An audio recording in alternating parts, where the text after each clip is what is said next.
Okay. Awesome.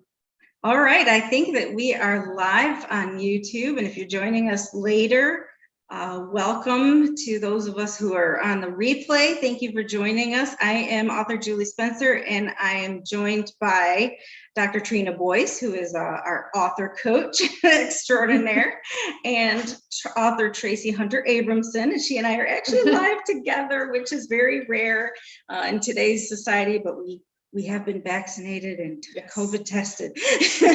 We are at a writer's retreat in the Outer Banks, North Carolina. And Traci is actually from what, Maryland? I'm Virginia. Virginia, and I'm from Michigan. So we are coming together. And then Trina is actually in Las Vegas. So we're coming together from across the United States, and we're excited.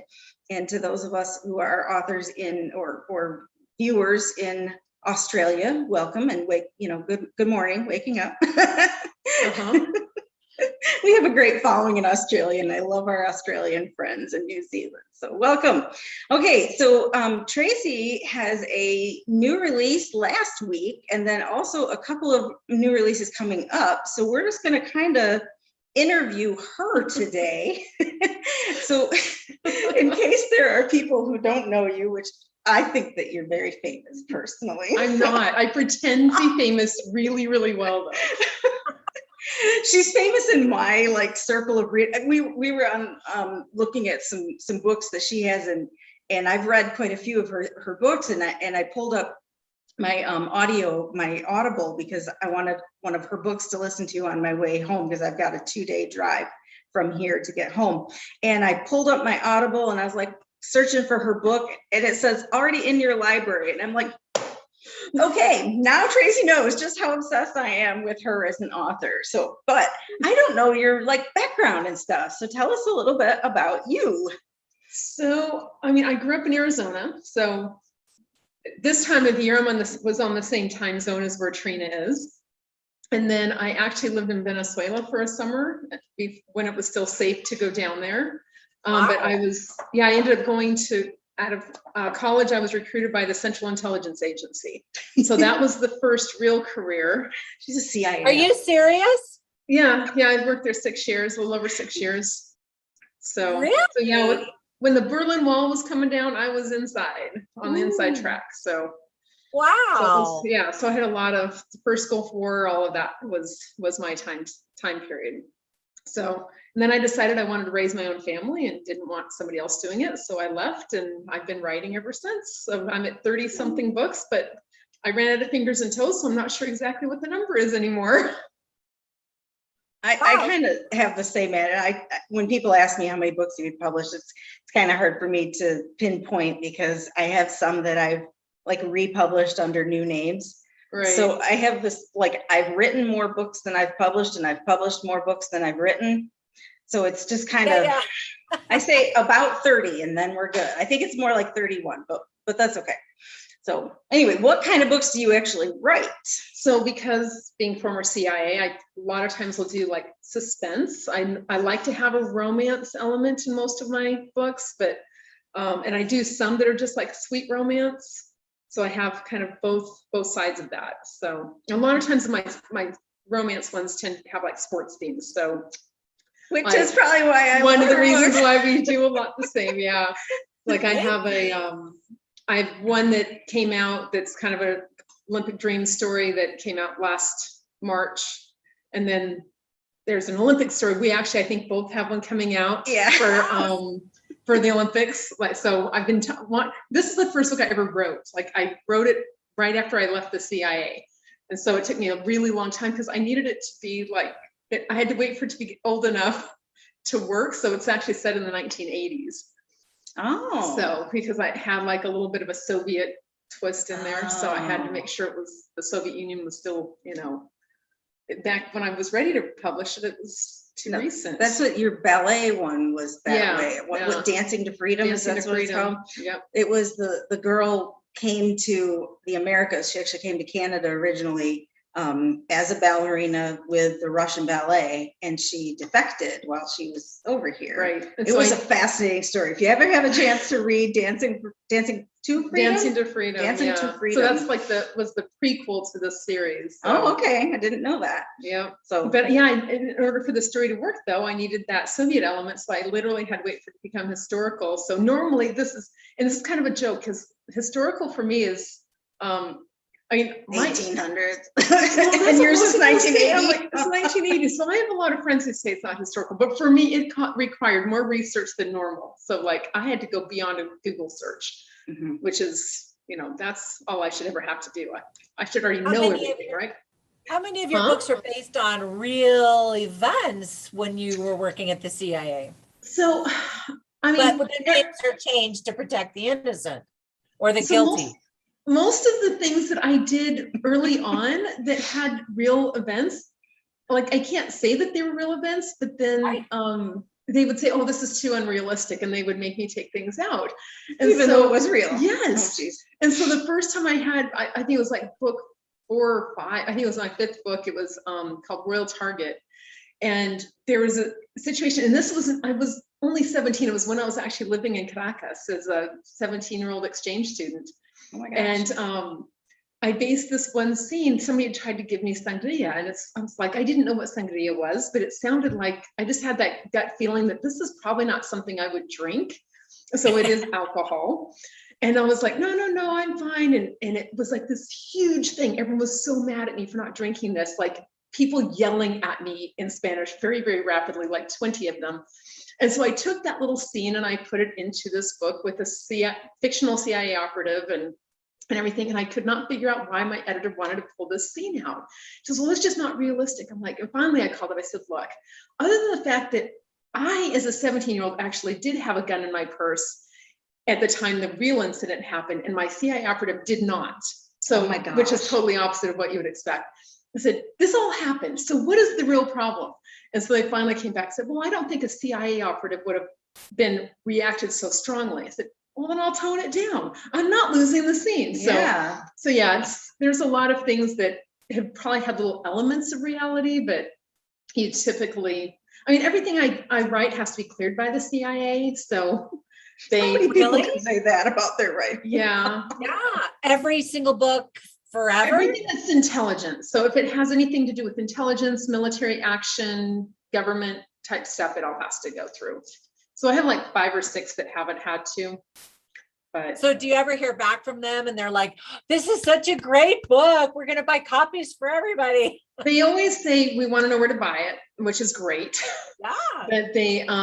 But yeah, usually they're just like, yes, they have a form letter. It's like, we have received it, and then it's we have no objection, we find no objectionable content or whatever it is. Have you ever had somebody find objectionable Yeah. content?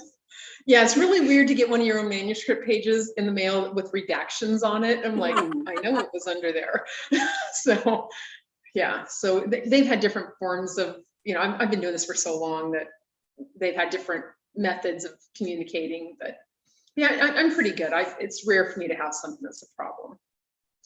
And the people who do it, they're great. They're like, well, this is what we think would be the best for your book so that you don't have to change too much. Oh, okay. So they'll say like, just delete these 2 words, or I don't think it'll matter if you take that out. So they give you specific recommendations rather Yeah. than just say, don't do this. Yeah. Right. No, they'll redact words and say this can't go in, and then they'll say this is what we recommend you do. So they're great people. So I guess who that's knew there was kind of like how a it- literature department at the CIA just for that purpose? I know, and they're awesome. But they have to clear anything that's written by any agents, any CIA operatives or employees anyway. So, but once you leave, anything with intelligence, you have to clear. So Are we So, going to yeah, I have keep them to busy. are we going to have to get approval to actually keep this on YouTube?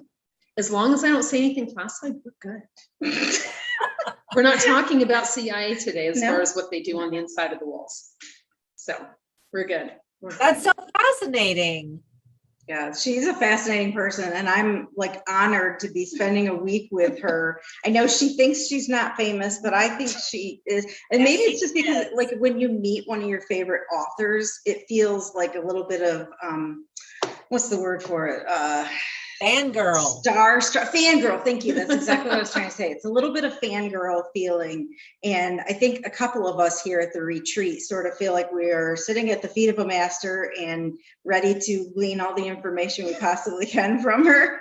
Even though I really should not feel like any type of inferiority complex or anything, because if we've both published 30 books, then we're like peers. Right. We are. I don't know what you're talking about. She's been doing this for like 20 years longer than I have. So, there's So you're just a fast writer. I am a fast writer, very fast writer. So speaking of, you have a new release last week and a couple of new books coming up, which means you're a fast writer too. So tell us about the book that you just released last week, and then tell us about what's coming up. So Redemption is the one that just came out. It launched on the 20th, so just a week ago. And it's set up for anyone who's followed my Saint Squad series. Those characters come back, but even though it has Saint Squad on the front, it's kind of a spin. Yeah, it's really the main characters are not those people, but it's just a lot of fun. I mean, I set it in Virginia Beach, which is actually not too far from where we are now. It's like 2 hours from where we are. And so, of course, any reason to have to go research on the beach is a good thing. But it tackles kind of a tough topic because it tackles the struggles of like school shootings, mass shootings, that type of thing.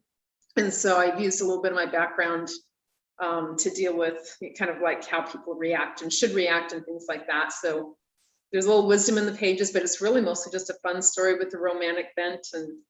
And then actually October 11th, we'll have another project coming out. It's called Heirs of Falcon Point.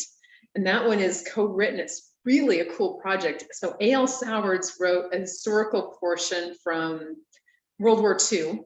It's kind of like a Sound of Music type of thing, somebody trying to be pressed into service type of situation. And then we have 3 authors, myself, Sean Ann Bessie, and Paige Edwards, wrote an interwoven contemporary story. So this is what we did during COVID because we missed being around other authors. So it's literally like Paige Edwards wrote a portion, and then Sean Bessie wrote a portion, and then I have my character. We all had different characters, and my characters weave through all of theirs, and then I wrote most of the climax, and then they helped write the climax as well. So it was just really a cool project. So do you think we should do something, since we're at Outer Banks, we've got a beach on the Sound and a beach at the Atlantic Ocean to the other side. And I think that we should do something cool with like maybe a murder mystery or something and bring in like almost like a whodunit, like Clue, the book Clue. So have like one of her main characters, one of my main characters. We have a couple other authors. E. Everly is here. That's her pen name. We call her Lisa. And then Lisa Swinton, different Lisa. And then Beth. And Beth isn't feeling good, so I'm not going to try to glean what she writes. But I'm thinking that if we each take one of our characters and make a little story and, maybe just a couple thousand words, and we'll pull together something fun from our time here on the beach so we can write some of the thoughts. That idea. That would be so cool. They're great. Yeah, and I love actually what you two are doing right now, or all of you guys there, and I'm living vicariously through you. I've always wanted to do an author retreat somewhere out in a beautiful location. But a lot of times authors look at other authors that are in similar genres as competitors, as the enemy. But we live in a day and age of collaboration, as evidenced by what you two are talking about right now. I think that would be super cool. And I think fans, readers would love that. They would get such a kick out of watching these characters intermingled, like Traci's next book. I think that sounds awesome. Yeah, so it's a lot of fun. So, and it was again very different because I'm very much a discovery writer. Like I kind of go by the seat of my pants, and some of the others there was one that wasn't so much. And so everyone says you have to be like an outliner in order to do collaborations, and most of us were not outliners. So it was interesting having that come together. So yeah. And another term that we use in the publishing world is, are you a pantser? Yeah, right. Fly by the seat of your pants. Yeah, which I think is so funny. I've attended conference classes, are you a pantser or an outliner? Right. Yeah. Well, and it's funny because like, so I don't know if I'm sure you're familiar with Sarah M. Eden's books, but so she and I are the complete opposites, polar opposites on this. I have no idea what I'm doing, which I didn't realize until Shauna and Bessie told me that I have no clue. But she was correct that I don't know. I have fingers on keyboard and we'll see what happens. And Sarah has outlines and books and everything. We both use sticky notes. That's the only commonality we have, but totally different reasons. Spreadsheets, she has all of that. So we just kind of laugh at how, but we have a collaboration coming out at 23 and we're like, yeah, how we pulled that off, we still aren't sure. But so it's fun. It's a lot of fun to work with other authors. It's just hanging out and just gleaming each other's, just encouragement. It's fantastic. Just comparing the creative process. Now, Julie, you nodded yourself. I mean, you nodded your head when we were talking about answers.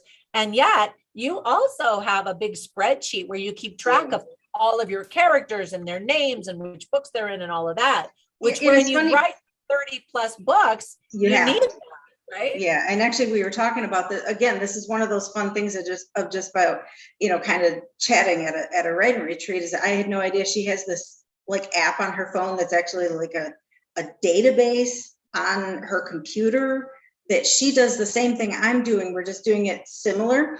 Right. And the way she's doing it, I'm like, I need to have that system because it's awesome. And I'm probably going to use that system. And I found out from her afterwards, this is just great that it's this informal chatting. I found out afterwards that she thinks that I can take the spreadsheet that I have in Excel and like upload it into the system that she's using, a blank database and not have to retype it all in. So. And it's funny because I just recently learned how to use this, and it was another author, Lauren Grace, is the one who shared that with me and actually sat with me at a hotel at a different writing conference and was like, let me show you how to do this, Tracy. I'm like, I need personal assistance. Like, I can't do this by myself. What's the name of the app? I can't even remember. Program. She just has it hooked up on her phone. Yeah. Like I've used it so little, I don't even remember the name of. It's just a database program. Yeah. So, but maybe we'll do a future information once I learn how to use it, and I can tell my viewers, my followers about what it is. But I'm excited to see that, and I guess if I'm talking, if anybody who is watching this are also authors, and I think I have a lot of friends who are also authors. So if you are an author, this is for you. If you have an opportunity to go on conferences or writing retreats, definitely take those opportunities, because things like this, like the girls in this room, and I've been on previous author retreats and conferences, we're going to be good friends for a long time. And some of the girls here have been year after year. This is my first year in this particular, circle of friends. Right. I was invited here by one of the girls here, and she was like, Julie, you need a break. Come down to North Carolina. I'm like, 2 days drive. Let me think about it. Okay, I'm coming. I think I needed to get away. I'm in the process of, what's that? I said they have these things called airplanes now. Yes, but I know there's a lot of reasons why I don't want to take an airplane. We'll just go with that. So we're gonna stick with my beautiful. I bought a new car a couple of years ago purposely so I could drive to these types of things. So I'm going to drive to them because I love my car and I can listen to lovely audiobooks while I'm driving. Yes. And there is really great joy and methodology in driving and thinking and plotting. It's time well spent for sure. Like I said, I totally wish I were there with you all. What have you learned? What tips from each other have you learned in addition to what you just shared? Well, one of the things that we're doing is we each have a night to make dinner for the whole group. And while if it's our night to make dinner, it's also our night to give a little mini lesson. And so far, we've only been here a day and a half. So we haven't had very many mini lessons yet. But last night, Lisa Swinton talked to us about being a healthy writer. Right. And so she talked about things like getting up and moving around, like Tracy and her this morning did like a couple hours of sprints where they would write for 15 minutes and get up and Oh, I move thought you around meant for 5 running minutes. sprints. Oh, no, that we did the walk on the No. beach first. Was not sprinting. We just walked on the I was beach. just gonna say 2 hours of sprinting. No, Wow. I'm talking about writing sprints, Yeah, where they're yeah. writing for 15 minutes straight without stopping. Yeah. That's a writing sprint. Sorry, I didn't vocalize that correctly. So they do 15 minutes of writing and then 5 minutes break, but their break consists of Getting some up and sort of moving. movement, stretching, not sitting there checking Facebook or something. You're supposed to Yeah. actually get up. Maybe a little. Maybe a little checking Facebook. But yeah, That's a so we great went for a walk on the beach to go see the sunset last night. If you are on my Facebook, you can see the beautiful panorama that I took. But maybe I can share it somehow in my, because we're recording this live on YouTube. Maybe I'll find a way to share some pictures from this trip on my my regular website, which is authorjuliespencer.com. So if you're watching this in the future, today is what, 20 something, 7th, I believe. 27th of September 2021. So if you're watching this in the future, I will probably have photos on my website from our trip on authorjuliespencer.com. So there you go. But Now you they're- can see the pictures. What's that? But they're right now already on your Facebook. They are one big beautiful panoramic picture is on my Facebook. So if you follow me on Facebook, that is there, but it's on my personal Facebook. So it's going to be hard. I don't know off the top of my head what my personal Facebook is. So just find it on authorjuliespencer.com later, just not right this second. So, There you go. Yeah. And Julie, you also have a free gift for anybody watching on your website. Tell us about On my that. website, yes. If you're on the main page, it's somewhere possibly even above the fold, so to speak. But if it's not on your screen, scroll down a little bit. And the book is called Honorary Prince, and you actually can't get that book anywhere else. It's not for sale anywhere else. So you have to go to my website, and it is a free download. If you're having trouble with it, you can send me a message on my email or something. I think my email is on my website, but my email is julie@spencerpublishingllc.com. So if you need to get in touch with, if you have any trouble with the download, but it's a free book. It's a Kindle version of a book. You can also download it as a PDF or an EPUB. And it's a great little story, and it hooks up to my royal family saga. So it's Honorary Prince. It's not one of the princes. He's one of the best friends of the princes, and he's a great guy. He's like I love it. 18-year-old. That's so cool. He's awesome. One of my favorite characters in my series. So he gets his own story. Oh, that's awesome. So while you two are together with all of the other authors, are you brainstorming new book ideas, or are you going to spend the majority of the time working on a current book project? I'm kind of working on a current project, but there's no reason why we couldn't brainstorm some new ideas. I mean, have you done anything? You've been mostly hanging out with Lisa Swinton. Yeah, I have so many ideas. I don't know what to do with them all. I actually have a box at home that says idea box, because I always have at least 40. It's just wrong. But yeah, I have a book that's due on the 1st of November. So I'm buckling down on trying to get that one done, because then I have another book. I have a novella coming out on the 1st of November as well. So and then I had just started a podcast with a few authors. So I'm like, I'll be on the 1st of November. I will be in Utah recording. So it's like, okay, There's a lot going on the 1st of November. 1st of November is gonna be a very busy week. Yeah. Or a busy day. The two I of have a new you, release the 11th of November, I think it is. It's a love story. It's not a romance. It's a pretty serious, emotional, I call it a mature love story, called Hidden Swan. And it is coming out the first week of November, the second week of November, 2021. And it is about a girl who is a ballerina who has an eating disorder, but she gets married at the beginning of the book, and her husband doesn't find out that she has an eating disorder until they're already married, and they have multiple problems. And then about a year after they get married, she winds up in like an inpatient treatment center. And it's kind of a real focus on in sickness and in health, taking care of each other as you're going through something really major. But because it has a lot of body image issues, it does have a little bit of, I guess, nudity in it. So I wouldn't call it a squeaky clean romance, but it's nudity in the sense of, the husband looking at his wife's body and going, oh my gosh, her ribs are showing and her breasts are smaller, and, things like that. So it's not really in the heat of the moment in the love scene talking about nudity, but it's not as squeaky clean as most of my stories. Although I kind of write things that are a little bit on the, I call them semi-sweet stories. So they're not the squeaky clean stories. Mine usually have a little bit more spice to them than a normal. And I'm just squeaky clean.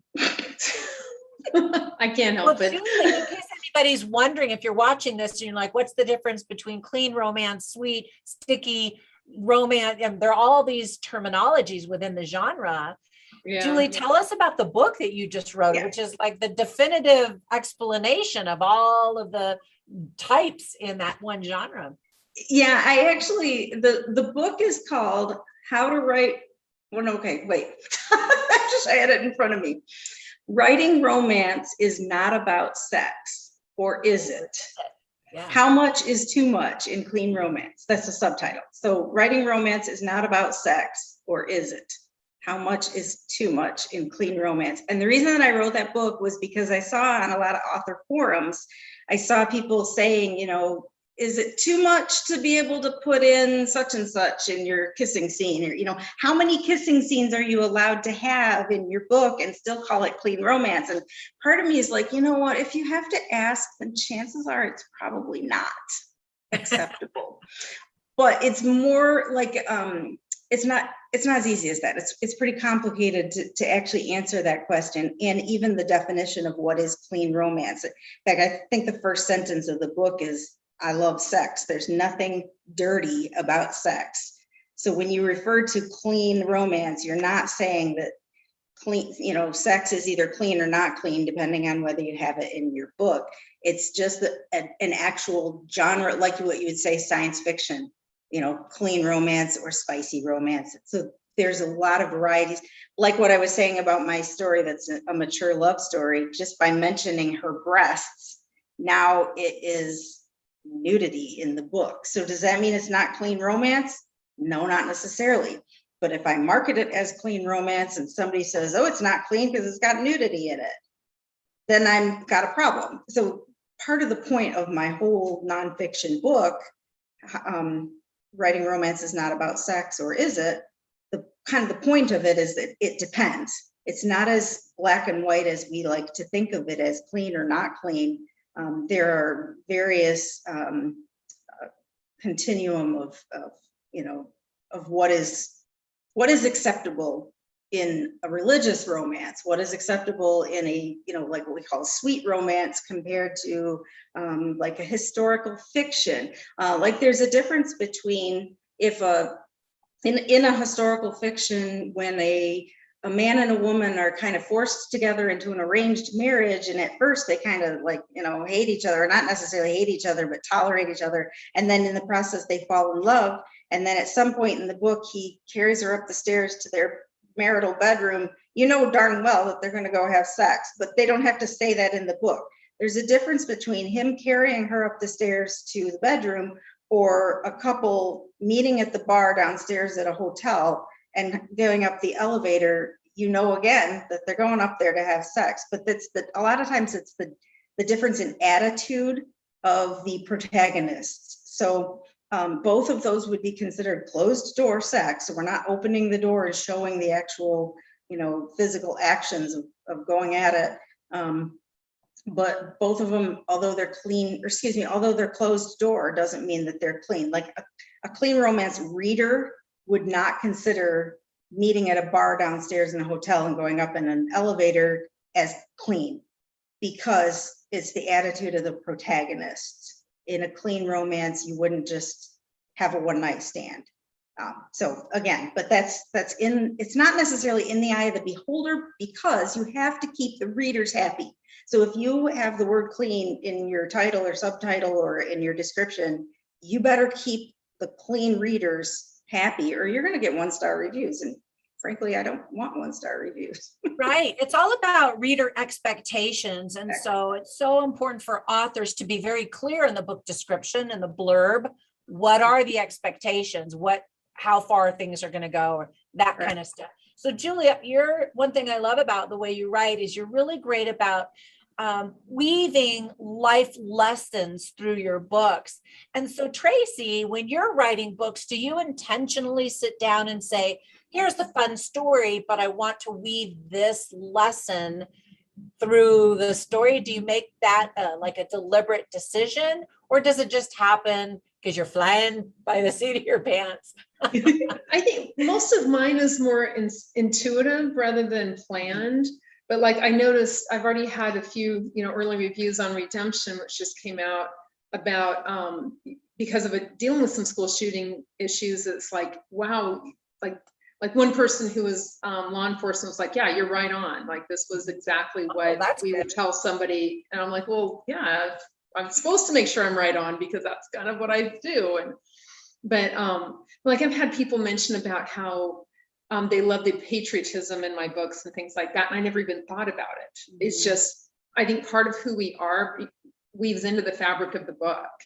So I think a lot of those, and same thing with sports and things like that. My ice skating one, that an unlikely pair that came out, people were saying how much they learned about the sport and just how the process is and things like that, which I was like, oh, I thought, like, you don't know what inherent knowledge you have. You assume everyone else has it. Right. And so you don't always realize what you're teaching somebody because, same thing with, living in the East, a lot of my readers are in the West, and I'm from the West, so I can speak both languages, but, I'll tell people, like, one of the shows that I used to watch a lot was NCIS, and the first few episodes, they're calling Fairfax County a small town, and it's huge, like cities, enormous, huge, and like probably Phoenix size.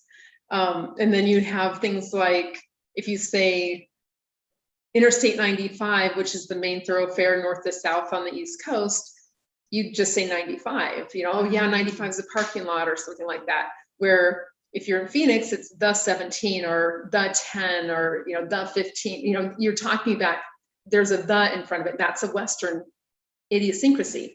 So knowing those idiosyncrasies and stuff, I don't even think about it. I just do it instinctively because I know both sides of the country. So, but people are like, oh yeah, I didn't even realize people did that. It's like, yeah, but same thing with, I like to breathe the air of where I set things, and I don't always know what I'm going to do with it. But when I was in Paris, I remembered watching, I could pick out the American tourists because they didn't know how to open the door on the subways. Oh, so what was different about the subways? There's a latch and you have to turn the latch and hold it. But if you turn it at the wrong time, like if it's right as it's stopping, you either wait till the door's it's completely stopped and then you can turn it, or you can start it before it stops. If you do it right before it stops, it will catch it and it will actually get stuck. Oh, no. So it's just, and some trains like in Switzerland, it'll just be a button that you push or things like that. But if people aren't used to public transportation, they can't figure out how to use it in other places. So it's just little things like that. So I think a lot of them are like the little life lessons. You just don't even realize you don't know what your readers are really going to understand. So I love those little details. So when you are getting ready to write a new story, do you pick a place where you want to go on vacation and say, I'm going there anyway, let's write a book about that? Or do you choose your vacations based on where you want the book to be set? So I actually will travel where it sounds interesting, and then eventually it'll show up in a book. So, and I actually had to talk to an accountant about that. I said, all right, I know you say that it's tax deductible if you are using it. I said, I'm going to use it, I just don't know when. He goes, well, you always use it, right? I said, oh yeah. He says, oh, you're fine. Because like, for example, I was meeting some friends, another writer retreat in Helsinki, and being former CIA, I was very interested in going through the Baltic states. Oh. And so I've flown into Paris, and actually I flew into Copenhagen, but I spent a day or two in Paris to visit my daughter who was studying abroad there. And then I went from there to Vilnius, and then I took from Vilnius into Riga. So Vilnius is in Lithuania. I went to Riga, Latvia. and then ended up going through having, I think I took the bus there, and then I flew from Riga to Estonia into Tallinn. And then from Tallinn, I took a ferry into Helsinki. So everything was different because I wanted to know the different transportations, public transportation, so I could use it in a book, which I totally used that whole path. Oh, cool. So On the Run is following the path that I took. But I never would have been able to do that had I just said, oh, I think I'll set a book here and then gone. I really needed to experience it before I could write it. I've had two experiences that are actually just the opposite. A lot of times I will take a location and choose it in a book, not having ever been there before. And one, I almost shot myself in the foot because I described it differently than I thought it was just a peninsula, like it was flat land, and that I could have, because it was my running book, Running to You. I thought they could just run this perimeter. And it turns out that when I went there thankfully before the book was published, it's like a mountain. Like they would have had to go up and over this mountain in order to get there. I had no idea. Looking at a Google Maps, I had no idea that was the case until I went there. So another one that I set in Kentucky, which I had never been to, what was called the Natural Bridge State Park in Kentucky, is in my book, The Cove. And I nailed it. And I wrote it completely, like years before I ever actually visited there. I researched it really well on Google Maps of all things. And then when Google Maps is awesome. I know. And then when I visited years later, I was like, oh my gosh, I got it. Like I nailed it. I got it perfectly. So there's two examples of, if you get it wrong in one, if you get it right in one book, you may not get it right in others. So do your research. Yeah. Better than I did for Running to You, but I did end up setting it in a different location and it turned out just fine. But yeah. I think fiction authors are such great researchers, and you're so well schooled, because you know everything about so many different subjects. You should get an honorary degree just because of all the research you do. Really. But again, I think it's those rich details that really add that X factor, I don't know, for the reader's experience because of the way you're describing these little details. We believe you. We believe you know these places intimately, and it makes it so much more fun. So we probably should wrap up, but quick question for both of you on, I think all of your books should be, all of your books should be turned into TV movies or Hollywood blockbuster movies. Have you moved forward on any of that? And if not, if we've got any producers watching this, reach out to these two amazing authors. If you could make any of your books into a movie, which one would you choose? I can't even choose. I mean, that's a good question. And Free Fall would be probably one of my top choices, but that would be a high budget, like helicopters fly over my house all the time, but not necessarily to be in the, for a camera to see them doing what they do. So yeah. I think my Rockstar Redemption series would be really fun to make into a movie. It's originally called Buxton Peak. That's the name of the rock band. Have named their rock band after the town where the main character grew up. So Buxton in Derbyshire, in England, and so Buxton Peak is the name of their rock band. And I would love the new name of the actual series is called Rockstar Redemption series. And it follows a little rock band, not little at all. They become extremely famous in the book series from the time that they're 15 and decide to create a little rock star band, little kids thinking that they can be stars. And then of course they become superstars. And then, there's a lot of romance to it because they fall in love, sometimes fall out of love, get married. One of them ends up having a drug overdose. So it's a really fun, big story that follows these rock stars. So if I could make any of my books into a movie, it would be my Rockstar Redemption series. So do either of you visualize real life celebrities and actors when you're writing stories? Like, oh, this would be perfect for Tom Cruise or something like that? No? I don't. Julie says yes? Yeah. Oh, absolutely. Yeah. In fact, my whole Buxton Peak Rockstar Redemption series was what's the word I'm looking for? Motivated? I don't know what the word We use words. Inspired. We're authors. It's inspired. It was inspired at the time that one of the I love One Direction, the pop band One Direction, and I had the CD called Four, I believe it's called. One Direction's CD 4 came out, and I saw the cover on there at Niall Horan was like, that's what Ian Taylor looks like. And I started writing that book, except that in my book, my rock stars don't sound anything like One Direction. So then I had to do a bunch of research, and I found the Australian rock band, and it's actually a punk pop band called 5 Seconds of Summer. So if anybody wants to know what Ian Taylor looks like, he looks like Niall Horan, and the band sounds like 5 Seconds of Summer. So there you go. Awesome. Yes, All right. So before we go, can you both share again where everybody can find you, all your social, your website, all that kind of stuff, Traci? All right, so it's traciabramson.com is my website. There's also a fun Facebook group called Traci's Friends, and it's Traci with an I, that if you just want to come hang out with other people who love to read, that's a really fun place to be. And it's just Traci Abramson, is my handle on everything except Facebook. It's like Traci H. Abramson because I don't know, I already had it for personal, but there you go. Yep. So I'm at authorjuliespencer.com. So just all one word, author Julie Spencer. My actual pen name though is Julie L. Spencer.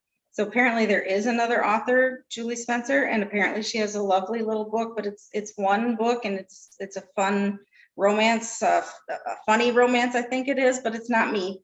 So congratulations, Julie Spencer, on your wonderful book, but that's not me. I'm Julie L. Spencer. And then also on Facebook, I like to hang out in a readers and writers group called Clean Books Readers and Writers Facebook group.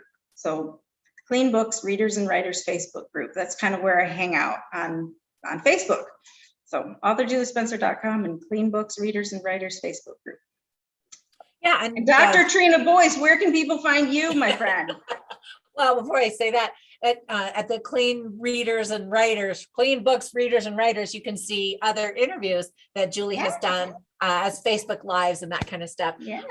So I have 31 nonfiction books, and so I love hanging out with these fiction authors because they're so creative, and but mine are just all nonfiction. You can find me at Trina Boice, Boice, everywhere. And if you're an author or an author wannabe and you'd love some help, I am an author coach, and so you can find me at FromBookToBusiness.com, the number 2. So, when you have one book, it's just kind of fun, but once you have 2, it's a business. So FromBookToBusiness.com. So thank you. And actually, Trina is my author coach. So she and I get together at least once a week and talk about how I can improve the things that I'm doing to be a better author, better marketer, better everything. She's improved so many things in my life. So if you're looking for an author coach, Dr. Trina Boice is the girl to talk to. Oh, so. Thank you. So, okay, well, great. Thank you, everybody, for joining us on YouTube Live, and we will post this on social media everywhere as soon as we get it, processed and available.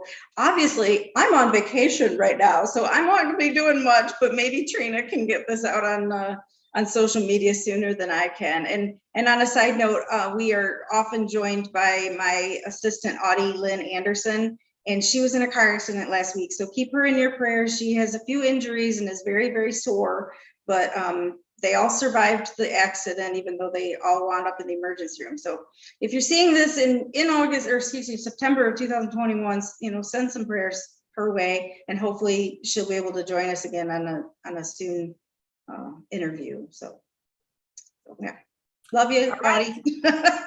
Yeah, have a great day, everybody, and we'll sign off, and hopefully we won't be talking in the background long after we think we've turned off the video. Goodbye. Have a fantastic time, you two. Thank you. All right. Bye, Bye Trina. everybody. Thanks.